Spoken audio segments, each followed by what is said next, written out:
Hello, and thank you for joining us in this first installment of The Breakdown, a discussion of the topics in the news and how to do a better job of covering issues having to do with Latinos and other communities. I'm Rafael Ulloa, VP of Content of El Tiempo Latino, and it's a pleasure to be here as the moderator of this conversation. Today, we have a distinguished panel of Puerto Rican journalists and advocates who have been covering issues of Puerto Rico in the English language press or advocating on behalf of the most disadvantaged in Puerto Rico. For journalists, it's competing for space in newspapers or other platforms. For advocates, it's about uplifting the issues that will make a difference in people's lives. Today, we have a really good panel of journalists, professionals, experts. So I will start telling you a little bit of the facts that will play a big role in this conversation. Facts about Puerto Rico. Puerto Rico's population is greater than that of 21 other states. For example, Washington, D.C. is just 700,000 residents, or the combined population of other four U.S. territories. The current U.S. poverty rate is about 12%, whereas the poverty rate in Puerto Rico has held fairly steady for years at 44%, or twice as much as Mississippi, the poorest state in the country. There's a misconception that U.S. citizens in Puerto Rico do not pay federal taxes. Puerto Rico is a U.S. territory and not a state, so its residents don't pay federal income tax unless they work for the U.S. government. Even so, workers there pay the majority of federal taxes that Americans on the mainland pay: payroll taxes, social security taxes, business taxes, gift taxes, estate taxes, and so on.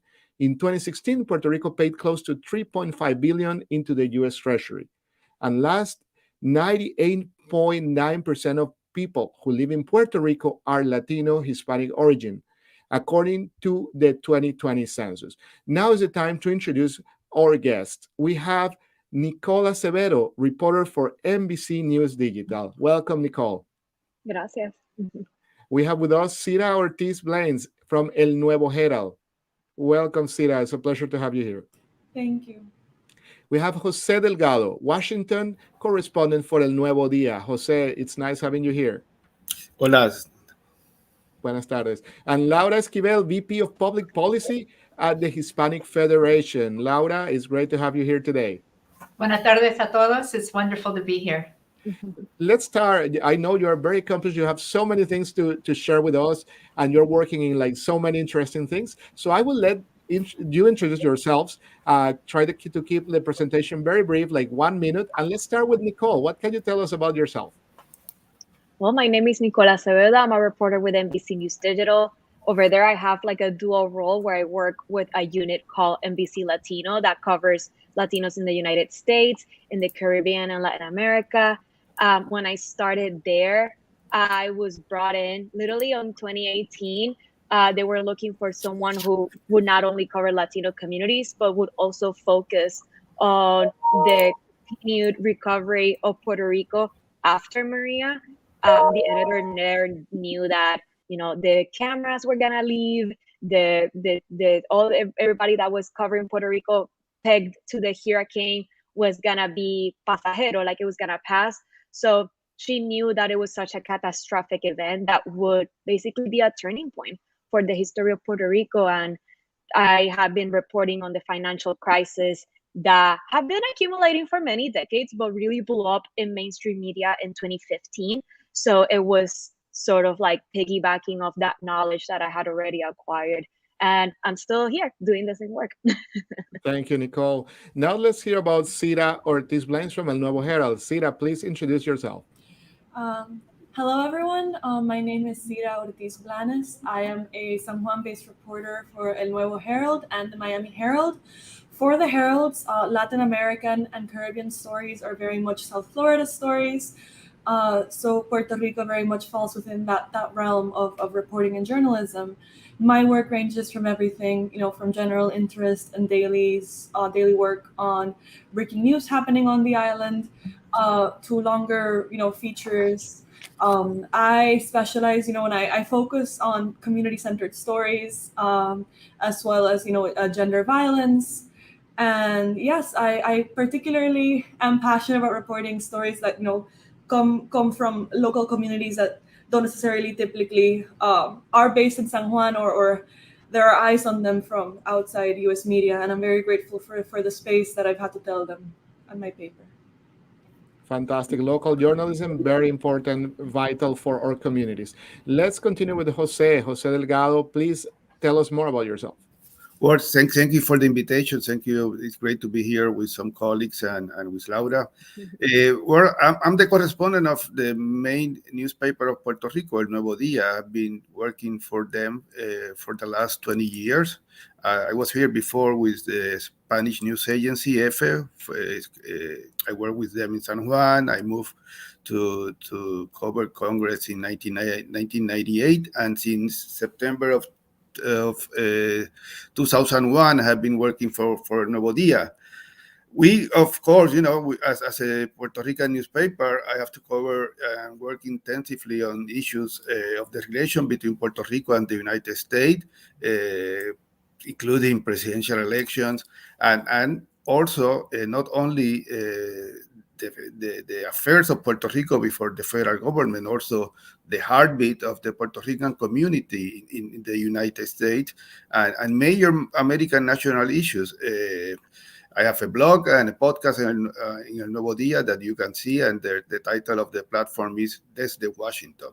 So thank you for the invitation. Thank you so much, Jose. And now let's continue with Laura Esquivel, VP of Public Policy at the Hispanic Federation. Laura, please introduce yourself. Thank you so much. It's wonderful to be here. My name is Laura Esquivel, and I'm the Vice President for Federal Policy and Advocacy for Hispanic Federation, which was founded 30 years ago in New York. And for the past 3 decades, our work is centered on building power and capacity in Latino communities and in the nonprofits that serve them through institutional development and capacity building across the whole range of issues that impact Latinos, which is pretty much the issues that impact everyone else. But we do have particular needs in the areas of education, immigration, healthcare, economic and community development. And in the last 4 years, that work has extended to rebuilding a resilient Puerto Rico. We have an office in Puerto Rico where we have invested over $45 million since Hurricane Maria in the nonprofits that serve local communities to help them rebuild a resilient Puerto Rico. So our office does that work on the ground there, but my work here is focused on advocating for the federal policies that will impact Puerto Rico and really trying to shine a light on those issues, which is why I'm so excited about this panel, because it is hard to make policy change on issues if people don't know what those issues are. Thank you so much, Laura. And for the people who are just joining the conversation, this is being broadcasted live in several platforms. The conversation today is about the English language press and its relationship to Puerto Rico. We have like 4 distinguished guests that are experts in the topic, and we will talk with them. In 2017, Hurricane Maria focused the attention of the world on this archipelago, and in the aftermath, people, including here in the US, learned a lot more about Puerto Rico and its people. Puerto Rico has not been making the headlines that it did in the US press when the Hurricane Maria occurred. Why and what do advocates in and out of the newsrooms need to do to get these issues back in the mainstream? And more specifically, English language media. So let's begin a discussion with that question. And let's start with Jose Delgado. Jose, why has the coverage not continued? Well, I want to start a little bit emphasizing that when we are trying to understand Puerto Rico, and you mentioned some details about this relation, that I want to tell the audience that you have to understand the complexity of the debate regarding the political relationship between the United States and the different aspirations that Puerto Rico have. Although it is very offensive for some, the reality is that Puerto Rico legally is a possession of the United States. The U.S. historically has treated Puerto Rico as a property according to the power that the Constitution gives Congress over its territories. Regarding your question, we were in an emergency, and we were in a catastrophe, and we were dealing also with a very unusual president of the United States who publicly expressed his disdain for Puerto Rico and even asked advisor if he could sell or exchange Puerto Rico for Greenland. So that was a, a very tragic moment for Puerto Rico. As people will remember, around 3,000. The death toll was of around 3,000 people, and the damage to the island was probably around 100 billion. Puerto Rico is still recovering from that emergency. But I think that more than thinking what we need to do to get the issues back in the front page, that is really a decision of different media. We have to think about the importance of providing the information to the press and the member of Congress with forum like this one, that because, for example, I cover Congress a lot, and it's I can tell you that usually they are completely lost regarding the Puerto Rican main issues. Is that a source of frustration for you, Jose? Well, it is, because the scope, the amount of information that you can get from a member of Congress is limited, because they usually doesn't know the issues. So I argue that the most important thing when you think about the coverage that Puerto Rico needs, I think, is context. And I'm happy, for example, that we are seeing some Puerto Rican journalists writing for the mainstream media, like Nicole, Arelis, Hernandez in the Washington Post, Frances Robles in the New York Times, because they know Puerto Rico. I always tell my colleagues here in Washington that if you want to know Puerto Rico, first you have to get outside San Juan. You have to understand Spanish, or have to have someone that will speak to you in Spanish. And it's important that we have seen a lot of interest about Puerto Rico. I understand that the interest will decrease when the emergency is not as bad as it was 4 years ago. I hope that they still will pay attention to the recovery and the future of Puerto Rico, including the federal programs that Puerto Rico should have, and also the debate that is, for me, a fundamental problem of the relation between Puerto Rico and the U.S., that is the status, the political status. Thank you, Jose. And this is an open conversation. If the other colleagues would like to add something to this question that we started with, Jose, please do so. Let's try to keep it like in a short version of 2-3 minutes, but you are welcome to add something if you want. If not, we continue the conversation. I'd like to add something quickly. I think also there, besides everything that Jose mentioned, the natural decrease of interest following an emergency, there's also the issue that a lot of outside media has had to pull back resources following the storm, as things have gone back to this post-Maria normal, because there are limited resources across the media, and the world has been in crisis for the last 2 years. We have a pandemic. There was a tumultuous election in the US that captured local and national attention for a long time there. And there's been a host of natural disasters, in Puerto Rico with the earthquakes that struck in January 2020, in the United States, ranging from forest fires to other types of natural disasters. And I agree that, forums like these are very important to have these conversations. I will say that, perhaps it's lost newsworthiness, but it has not lost worthiness of its news. There's a lot of stories happening here on the ground. I witness it every day in my daily life, in my work in Puerto Rico. And if we are going to be thinking about Puerto Rico, even solely in the context of Maria, the island is going to be unpacking the storm and its effects for a long, long time. I'm still writing stories about the island, about after the storm, the aftermath of the storm, and what that looks like now. And I think it's also important that we tell stories beyond, Puerto Rican disaster and Puerto Rican trauma.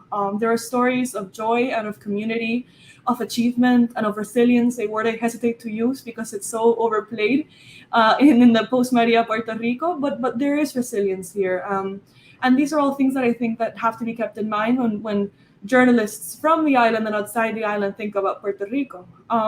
And there are a lot of local journalists like Jose who play a dual role, informing both the island and national outlets, like Nicole, like me, as well as other on-the-ground reporters from the U.S., including Bloomberg, the AP, but they are less than there are a lot of them. Thank you so much. The English language press and its relationship to Puerto Rico. That is what we are talking today in this forum. Let's continue with the conversation. And Sira, the next question is for you. The combination of challenges for Puerto Rico, debt and austerity measures, energy and food insecurity, job loss and death following Maria, political instability, and frequent natural disasters have all contributed to people leaving the island. Sira, as a reporter covering South Florida, has this migration of Puerto Ricans and the new demographics on the mainland provoked any shifts on the news coverage and mainstream media in the U.S.? What have you seen in Florida or elsewhere? I cover Puerto Rico, but I do cover it for a South Florida audience and a national audience. Again, it's definitely true that coverage has reduced since Maria, but I think there has been more space for forums like this one. Journalists in U.S. media have carved out spaces for themselves to do this coverage, like the ones we have here present in this conversation, as well as people like Adrian Florido of NPR, Arelis Hernandez of Washington Post, and other colleagues that Jose mentioned.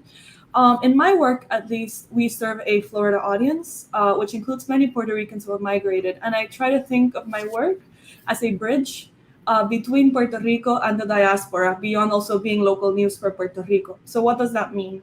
It focuses that I often write stories about, what does that migration look like? How has it changed society here? How has it changed society there? Looking at stories of identity in the focus of those geographic changes. And something I think is also really important is that even the hyperlocal can be of deep interest for people in the diaspora. People want to read about the towns they left and the towns they loved. And like I mentioned, a lot of people want to go beyond the San Juan bubble. I've written about the mountain town of Utuado, which is my background today. I've written about Vieques. I've written about Guanica. So it's interesting because it's about being a bridge, and it's also about telling those very hyperlocal stories that people over there care about. And I think I'm seeing more of that in U.S. media versus more national stories, which are also very important because Puerto Rico also needs to be seen through a national angle, whether it's federal policy or other things. Thank you so much, Sira. You're completely right. Like hyper-local stories of the countries where we come from are of interest for the people who came to the U.S. and are living here and are missing the roots and their countries. We agree with that from El Tiempo Latino perspective. So, anyone who would like to add something to what Sira is saying, what she's talking about? I like to add because it is true that when you consider, you were talking earlier, Rafael, there's like a little over 3 million Puerto Ricans on the island. There's double that in the United States.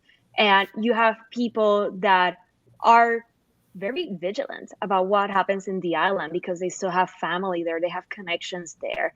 And those stories and those issues they affect them and they care about them. And I think in mainstream media and in English language media, there's an opportunity there that a lot of outlets are not noticing yet.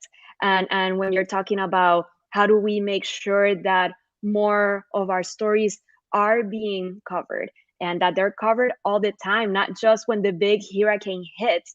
And part of it is because the history of Puerto Rico is so complex, and it's one of the few beats that it really takes a reporter to learn a lot of the background, you need a lot of accumulated expertise to be able to report on those issues quickly, on deadline, on breaking news days. And if that's not being required of journalists and other media outlets to do, then the stories won't get covered. Thank you, Nicole. That's a very interesting perspective. And this conversation, for anyone who's just joining now, this is being broadcasted live in several platforms. Of course, it will be here for you to see from the beginning after we finish the live transmission today. The topic is the English language press and its relationship to Puerto Rico. We will continue the conversation. Rafael. Dígame, Jose. Let's Jose I wanted to add what Nicole mentioned because I think that she has been very critical lately reporting about the diaspora. One of the other issues that I would like to express to my colleagues that are watching this forum is that there are more diaspora than Florida. Of course, New York was very important, but we have seen important concentrations in Georgia, in Los Angeles, in Houston, Cleveland. So when you try to get a little bit of the sense of what the Puerto Ricans in the U.S. are thinking about, there's more than Orlando, there's more than New York, and that will be another recommendation that I will give them. That's definitely true. Like we have a newspaper in Massachusetts, and there's a big population of Puerto Ricans in Massachusetts that keep alive traditions like El Holgorio Navideño and like the Bomba, La Plena, and all that. And it's a very, very powerful and important community here in Massachusetts too. So let's continue the conversation and let's talk about a topic that is very serious. Poverty is a significant problem in Puerto Rico, affecting women, children, and families. As mentioned in the opening, where when I mentioned some facts, the information, the numbers show that the poverty rate in Puerto Rico was far above the U.S. poverty rate, 44% in Puerto Rico compared to approximately 12% in the continental U.S. Childhood poverty in Puerto Rico reached an astounding 65% compared to 16% uh, in the US, and 75% of children living in poverty in Puerto Rico live with single mothers who have a median income of about $8,800. Let's turn to Laura Esquivel from the Hispanic Federation, who works in DC to advocate for changes in federal policies that impact Puerto Rico.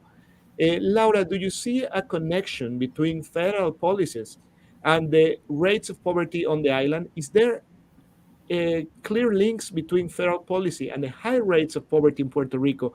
If that is happening, why haven't those policies been changed?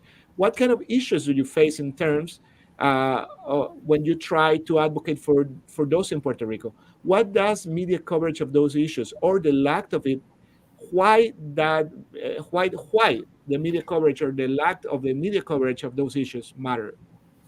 Thank you so much for that question. I think we saw the importance of knowledge when the COVID outbreak hit the country, and we saw that through data, the disparities in how COVID was impacting communities of color, Latino communities, and poor communities. It shed a spotlight on other systemic issues, right? So that now that we are having a conversation in this country about equity, about the need to invest in these communities. And the same thing is true about Puerto Rico. I mean, think about that for a second. The poverty rate in the US is 12%. It has gone up during COVID, and people are very concerned about that. The poverty rate in Puerto Rico is 44%. I mean, this is not just a statistic, right? This is almost half the island. Half of the people on the island are living in poverty. The poverty rates for children are, it's really a humanitarian crisis. And the fact that that is not getting covered in the mainstream media, in the English language press, as much as it deserves, is really shocking and really does a disservice, because like the example that I gave about COVID, we see what can happen, the impact on policy changes when those conversations start happening, when those disparities are revealed. And, it is not a fluke that Puerto Rico has both the highest poverty rates for adults and children across the U.S. and has long been denied equitable access to a whole range of federal programs designed to support and lift vulnerable Americans out of poverty. For over a century, because of racist laws and discriminatory policies, as well as the limited political power that Jose was talking about, low-income Puerto Ricans have been denied equitable access to all of these programs, this whole range of programs designed to address basic human needs, such as hunger, nutrition, medical care, and assistance to pay basic bills, such as housing for people with disabilities. And Puerto Rico also has incredibly high rates of people who live with disabilities. So, the fact that the U.S. government, the federal policies, have argued that it is perfectly legal and perfectly fine to discriminate against people who live in Puerto Rico simply because of where they live, have a direct connection to these poverty rates. And recent federal courts have said that it is discriminatory and it is unconstitutional to treat people in Puerto Rico differently just because of where they live. So that's our interest, the connection between the policy and that we believe if people don't know about this, it is going to be hard to make the policy changes that are needed so that Puerto Ricans are treated equitably. It shouldn't matter what their status is. It shouldn't matter where they live. They're U.S. citizens, and nobody should have to live in that kind of situation. Thank you, Laura. Now, our journalist colleagues, would you like to add something from your perspective from the newsroom? Well, I think that Laura is right, and regardless of the political difference on the island and in Washington regarding the future of Puerto Rico, all sectors in Puerto Rico recognize that the U.S. has an obligation to provide social assistance to Puerto Ricans and to do so equitably. There should be no excuse for solving urgent things that have a short-term solution. And she was mentioning, she was a little bit talking about the controversy right now at the U.S. Supreme Court regarding the extension of the Social Security income, the SSI, and that's an important case. I don't know if the solution will come from the Supreme Court, but maybe it will come from Congress, where they are considering right now an important bill for the U.S. that is the reconciliation bill, called now the Build Back Better, that include the extension to 4 territories, including Puerto Rico, the SSI, an increase of around $600 million per year in Medicaid assistance for Puerto Rico, and including some tax credits for corporations in the U.S. that are trying to really to help the economy. Thank you, Jose. Now, if anyone would like to add something, please do it now, or we can go to the next question. Okay, the next question is for Nicole, and then I would like to open some questions for all of us. But the question for Nicole is, Nicole, what do you think could be done to increase the interest in covering the issues concerning Puerto Rico from the newsrooms? I think, well, at least something I do on my everyday, because as a reporter, I'm like, okay, I'm in the newsroom, I may have some power or something, but I try to empower my colleagues to also cover Puerto Rico, whether it is through let's partner to do a story. I'm writing an article. Let's see if we can do a version for TV. And I think by a lot of times what can happen is people are scared of what they don't know, and they don't know so much about Puerto Rico. Maybe tackling stories about Puerto Rico can be a little intimidating. And I think that that's a big reason why it doesn't happen. And I, to the extent that I personally can, I try to buffer those things, because there's so many issues in Puerto Rico, and even with me in a newsroom, it's not enough. We need more of us, especially if the trends continue and Puerto Ricans sadly have continue out migrating to the United States, being displaced from their homes here into the United States. That's going to become more of a need for those communities that are settling in the United States. Thank you, Nicole. And as someone mentioned during this conversation, you mentioned the word resources. And we all know sometimes the resources in the newsrooms are limited.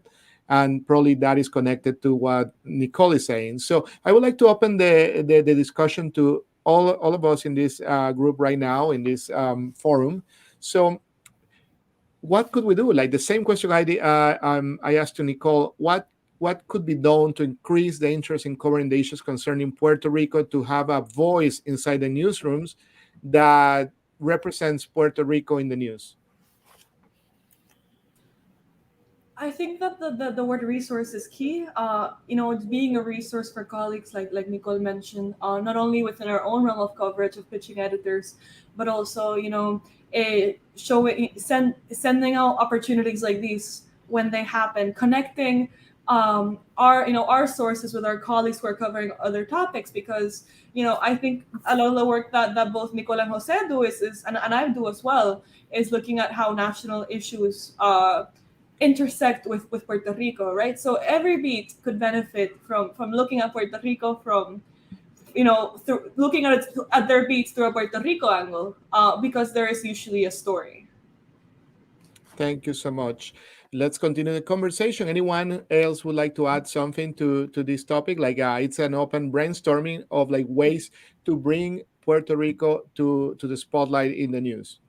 Well, I think that the issue that I was talking before regarding the initiatives that are included in the reconciliation bill are a good example. Mhm. Not many news media mentioned the content of the bill regarding Puerto Rico when they were covering the hearing in the Supreme Court on November 9th regarding the Baello Madero case. That is the one that is regarding the controversy is regarding if it's constitutional or not to deny residents of Puerto Rico of the SSI. And when you look at that bill, as Sira was mentioning, the U.S. is a big issue, the reconciliation bill. If you look at the Puerto Rican issues, are very, very important. It's very significant if the changes that they are proposing, and some people may argue that the Congress is trying to tell the U.S. Supreme Court, don't intervene, let continue, letting the Congress dictating what Puerto Rico do. But the reality is that the legislation can be very important. I have not seen, except maybe local media writing about the content of that proposal. It's important, all the assistance that Puerto Rico has been receiving after the catastrophe of the Hurricane Maria, but also the earthquakes of 2020 and the pandemic. But this bill, the explanation of what this bill means for Puerto Rico, I have not seen that in the U.S. media. And why do you think that's happening, Jose, or anyone else who want to add something? Well, I also recognize too that we cannot be everywhere, and that Puerto Rico is Puerto Rico, and the big media companies are explaining the bill regarding their national audience, and they are not concentrated either in Minnesota or Wisconsin, but because Puerto Rico's case is so distinctive of other jurisdiction, and because they have been debating the fiscal crisis, the debt, that is another great example to explain the difference of how they approach the Puerto Rican issues. And let me go there for a minute before letting you talk with another of my colleagues. When they discussed the issue of the fiscal crisis and the debt, they were talking always about the fiscal problem for Puerto Rico. They never mentioned the political status. They never mentioned that, contrary to New York, that the decision of the state of New York to impose a control board over New York was by people that were elected by the citizens of the city of New York too. In the case of Puerto Rico, they imposed a new layer of power with 7 persons that were not elected, that do not represent Puerto Rico, and Puerto Rico cannot vote for member of Congress and cannot vote for the president of the United States. So that kind of context is what I'm talking about when I ask my colleagues in the U.S. to look a little bit hard on this news and try to understand the complexities of the relation between Puerto Rico and the U.S.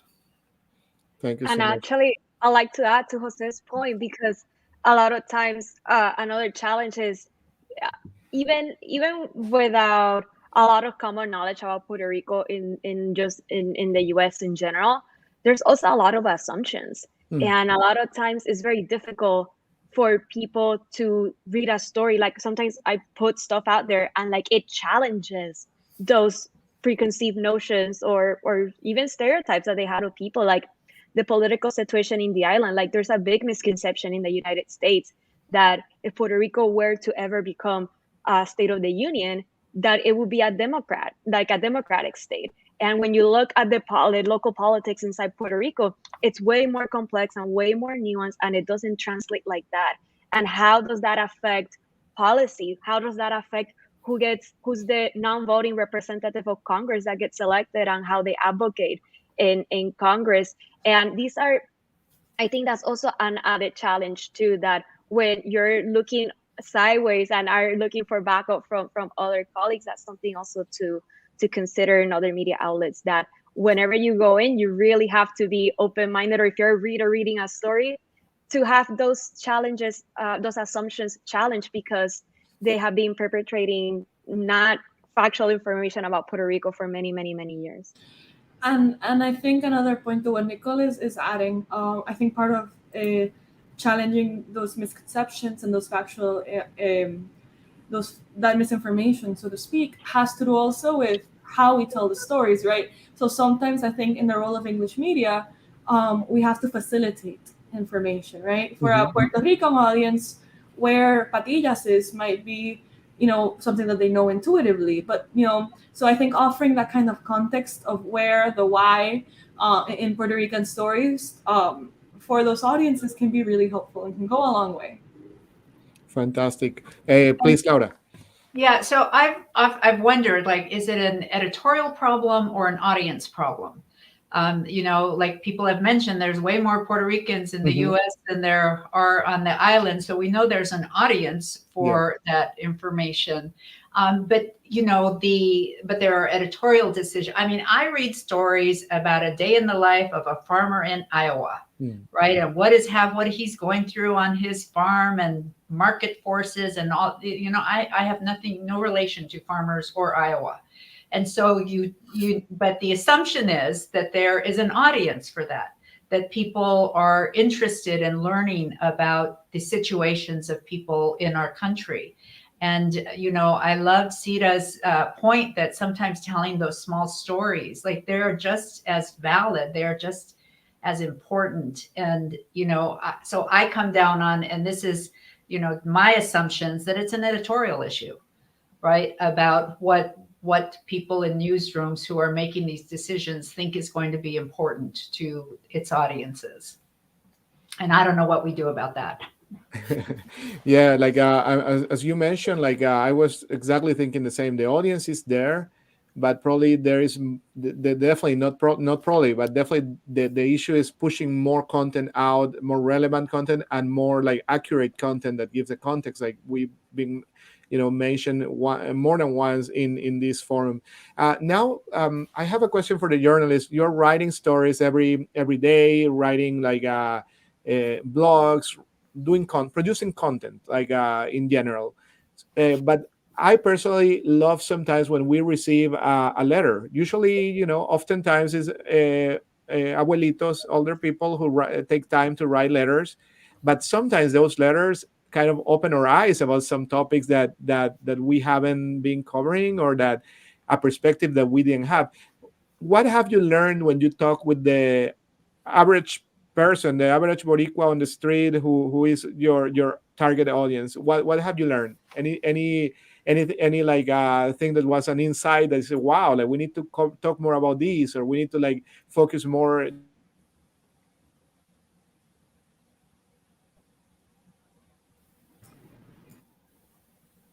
We If lost you. anything, I think we yeah. lost Rafael, no? We Hello, lost hello. you. Can you hear me now? We lost the end of your Oh, question. sorry. My invitation was to share with us some experience you have talking with a reader, with the average person who is the consumer of the news you produce about Puerto Rico. Well, at least from my end, I get very twofold. I get a lot from the diaspora, and I get a lot from the island. And from the island, usually I hear like, "Thank you for doing that," even because you're serving both audiences. Like Sita was saying earlier, like you need to sort of straddle that line in a very specific way. And I think the Puerto Rican in the island understands that there is a lot of power. There's a lot out of their control when it comes to what affects their daily lives. And by having English media, US media cover those things, it's more likely that maybe a congressman that's voting on the issue might be able to see it, or that someone that's doing advocacy like Laura may see it and do something about it. So usually it's about that, and also about visibility. I think it's very easy. Puerto Rico is an island that is in the Caribbean. We have a different culture compared to the United States. And a lot of times, and it happens when any Puerto Rican moves to the States, you realize how much people don't know about you or about where you come from. And it can feel like if it's out of sight, then it's out of people's minds.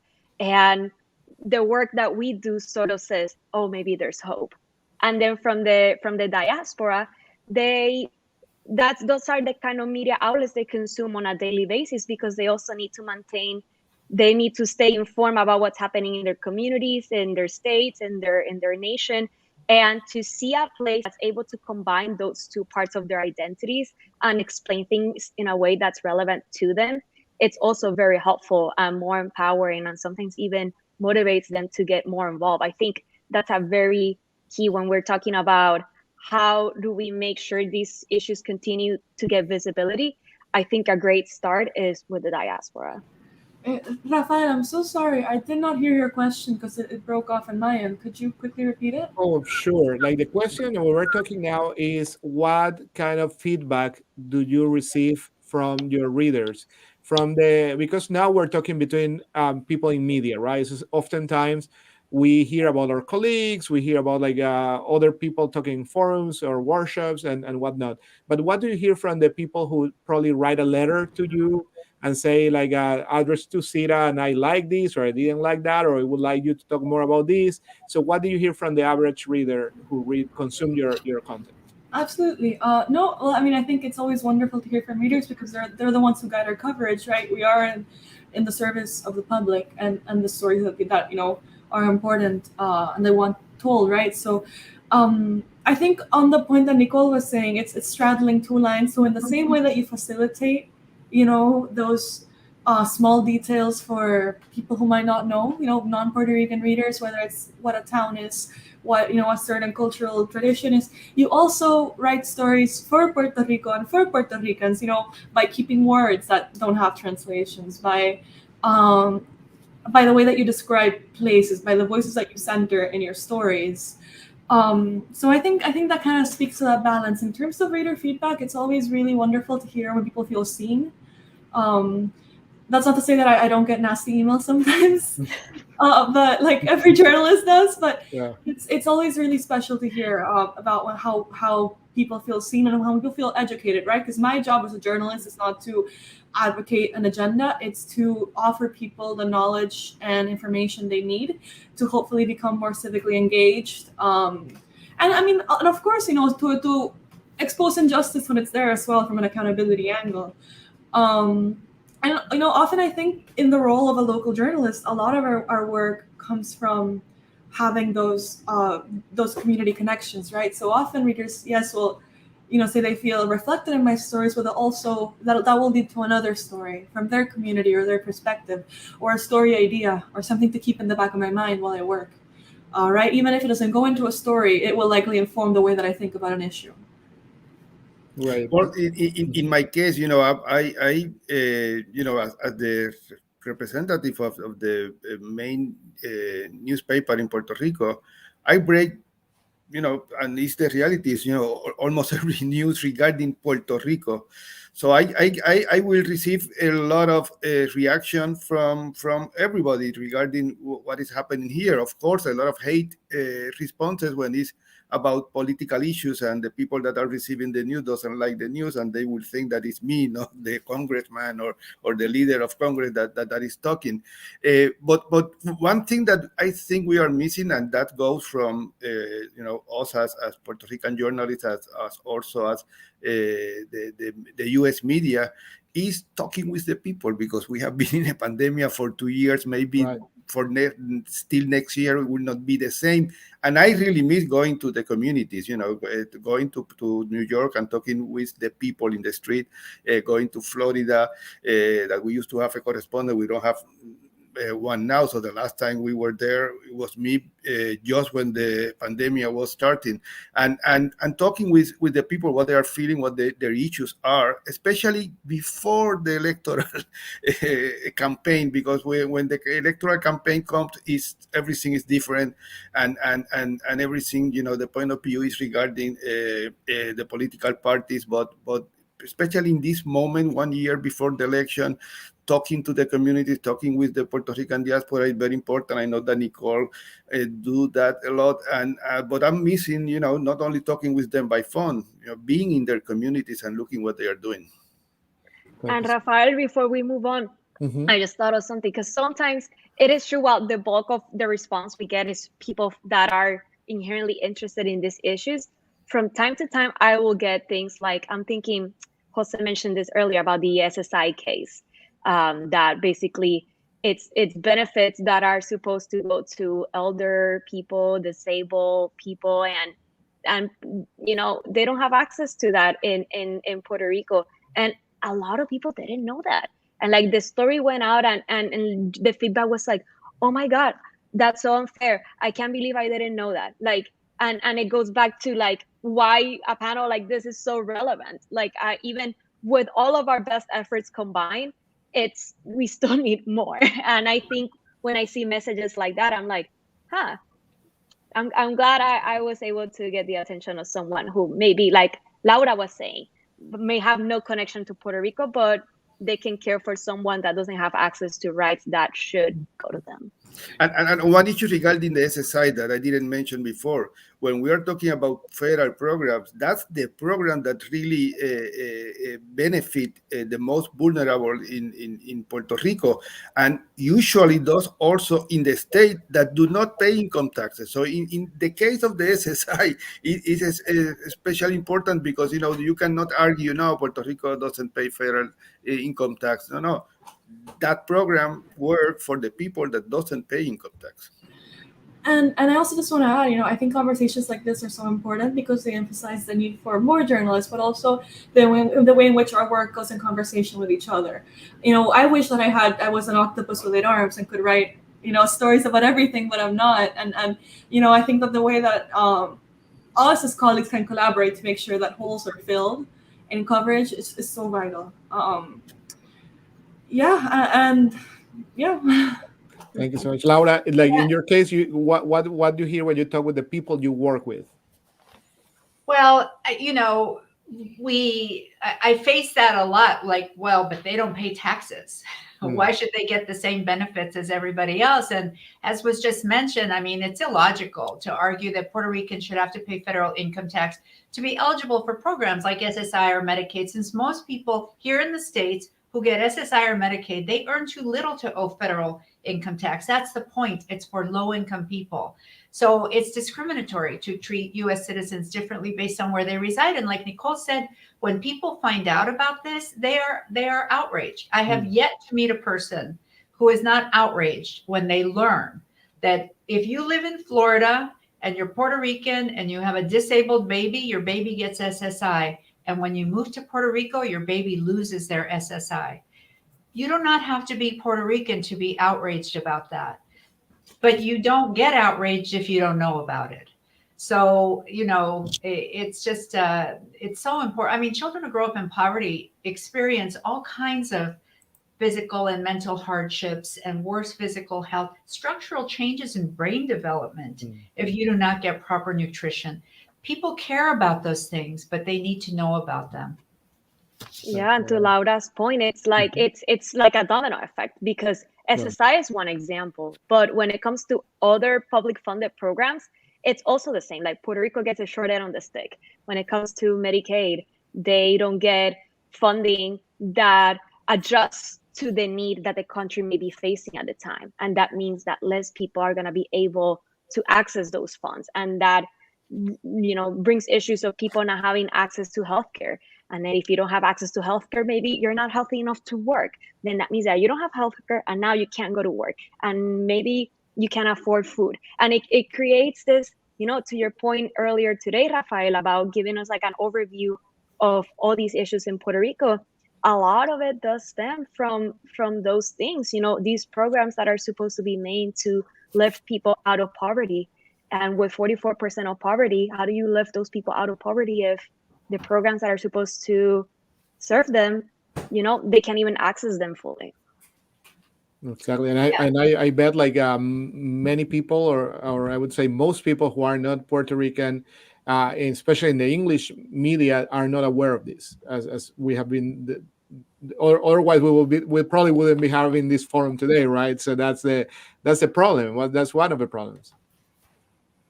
And changes in these programs, I was mentioning the direct connection. It's been estimated that this change that's being proposed in Congress on SSI and change to another benefit that Puerto Ricans were denied, the child tax credit, where here in the US, if you're low income and you are eligible if you have one child, in Puerto Rico, you did not get that federal benefit unless you had at least 3 children.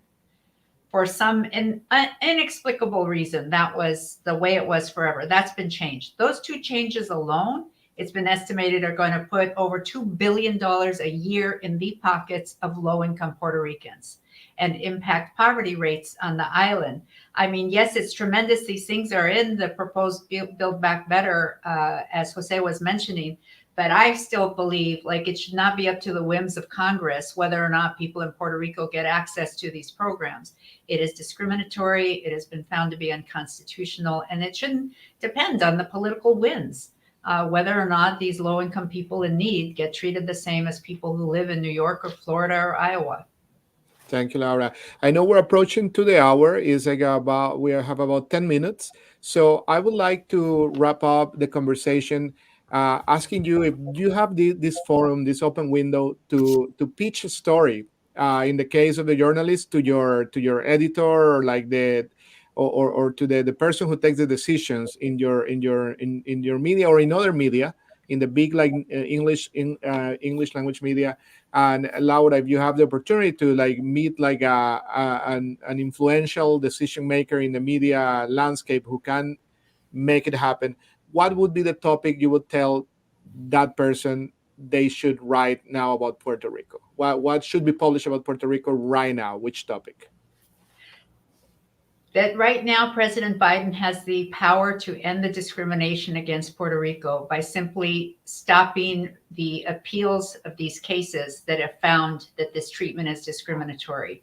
The cases that were just heard at the Supreme Court, until a decision is issued, the President and the Department of Justice have the ability to withdraw their appeal and let those decisions stand, in which case all of these programs would be equally available to people in Puerto Rico. And I think that, that one person could make that decision and end this discrimination is a story that's not getting covered. Thank you. Let's continue with Sita. What would you like to see right now in the big media in English? Puerto Rico right now is at a very critical point of its debt process. It's might soon be exiting bankruptcy, and the way that that plan is being handled, it's eliciting a lot of responses. In local politics, in the local island. So I think kind of capturing the stakes of what that means for Puerto Rico is very important, and the many perspectives around it, and people who support it, people who don't, and understanding why that is, and how we got here, and where the island can go from now. And it's not a topic I'm necessarily an expert in, but I think it's very important to look into. Thank you. Nicole? I have to coincide with Sita. That plan of adjustment would literally determine the next generation's fate in terms of how much money, they're going to be basically repaying this debt. It's going to affect an entire generation of Puerto Ricans that stay in the island. And also, I would encourage people to go back to, I think when Biden stepped into office in January, a big thing that he did that he got a lot of praise for was releasing a lot of the Hurricane Maria funds that have been held up in the previous administration. And okay, that's great, but I think it's important to continue to hold those funds accountable. The release doesn't mean that it actually reaches communities. So I want to make sure that Vieques gets their hospital because they don't have one. And I want to make sure that people that still have the blue tarps or have no functioning roof in their homes, that they get those things. Thank you so much. Jose, what would you say? Well, I see that they touch all the important issues that in the short term we need to deal with it. SSI, the plan of adjustment is the future of Puerto Rico for the next 40 years maybe, and all those things for me are very important. But I always would like to affirm that the analysis cannot elude. You have to take in consideration the colonial problem of Puerto Rico. All these debate always go back to there, and people talk a lot about statehood, but people doesn't know, or doesn't want to talk about the reality that the United States never has offered a process by which the voters of the island can select among status alternatives that Puerto Rico defend, that Puerto Rico will know the consequences of each alternative, from the point of view of the United States, because this is a dual process. It's a self-determination for Puerto Ricans, it's a self-determination from the U.S. And when we talk all this issue around, forget about everyone the preference alternative. The basic problem is colonialism, and the basic problem is that Puerto Rico has never had a free determination process. Thank you so much, Jose. And with these points of view, we are reaching the end of this forum. Uh, really, thank you for joining us, like to all our distinguished guests, and thank you for all of you, the viewers. This is the first installment of the breakdown, a discussion of topics in the news, and in this case, is how to do a better job covering issues having a lot to do with the Latinos and other communities, specifically in this case, Puerto Rican community and Puerto Rico. We had Nicola Acevedo, reporter of NBC News Digital, Ciro Ortiz Blanes from El Nuevo Herald, Jose Delgado, Washington correspondent for El Nuevo Dia, and Laura Esquivel, VP of Public Policy at Hispanic Federation. Thank you very much. It's been really great talking with all of you. I hope some of my questions make sense, or most of my questions make sense, and help to move the conversation forward. You are the experts, and I really learned a lot with you today. Thank you so much for being with us. And thank you for all of you watching from any of the platforms we are broadcasting this live. Please keep your eyes open. The next session of the breakdown will be announced soon. So it's been a pleasure to be with you today. Thank you. Thank you. Thank you so much. Thanks.